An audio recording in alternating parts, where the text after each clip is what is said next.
Assalamualaikum warahmatullahi wabarakatuh. Perkenalkan, nama saya Anika Marsa.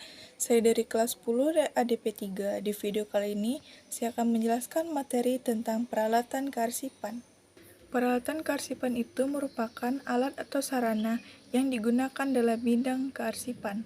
Lalu, peralatan kearsipan ini memiliki jenis-jenis, yaitu yang pertama adalah fungsi peralatan kearsipan.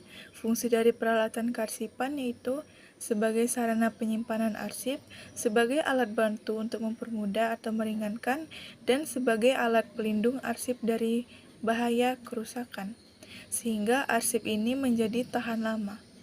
Dan yang kedua, ada macam-macam peralatan kearsipan. Macam-macam peralatan dari kearsipan ini berupa yang pertama ada filing cabinet. Filing cabinet ini lemari arsip yang terdiri dari beberapa laci, antara 1 sampai 6 laci. Akan tetapi yang paling banyak digunakan yaitu 4 sampai 6 laci. Dan setiap lacinya itu bisa menampung sampai 5.000 lembar arsip. Yang selanjutnya ada rotary, yaitu alat penyimpanan berputar. Sejenis dengan filing cabinet, akan tetapi penyimpanan ini dilakukan secara berputar. Dan yang berikutnya ada lemari arsip, yaitu lemari yang tempatnya menyimpan arsip dalam berbagai bentuk. Dan selanjutnya ada rak arsip. Rak arsip ini berupa lemari tanpa pintu yang tempatnya menyimpan arsip dan disusun secara lateral menyamping. Lalu ada map arsip, yaitu lipatan yang terbuat dari karton atau karton tebal yang digunakan untuk menyimpan arsip atau surat-surat. Map arsip ini ada beberapa macam, antara lain yang pertama stock map folio, yang kedua map Snellhecter, dan yang ketiga folder. Dan yang terakhir ada hanging folder. Dan yang selanjutnya ada guide, yaitu lembaran kertas tebal atau karton yang digunakan sebagai petunjuk atau sekat pemisah dalam penyimpanan arsip. Guide ini dibagi menjadi dua, yang pertama ada tab guide, yang kedua ada badan guide. Selanjutnya ordner, yaitu map besar dengan ukurannya sekitar 5 cm, yang di dalamnya terdapat besi penjepit. Stapler, yaitu alat yang digunakan untuk menyatukan sejumlah kertas.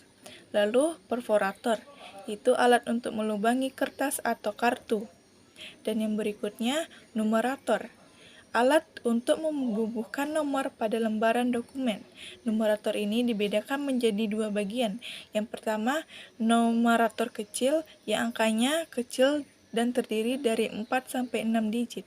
Dan yang kedua, numerator besar, yaitu ukurannya angka lebih besar dan terdiri dari 6 digit. Lalu ada kotak atau box, yaitu kotak yang digunakan untuk menyimpan arsip yang bersifat inaktif. Maka yang selanjutnya ada alat sortir, yaitu alat yang digunakan untuk memisahkan surat atau warkat yang diterima, diproses, dikirimkan, dan disimpan ke dalam folder masing-masing.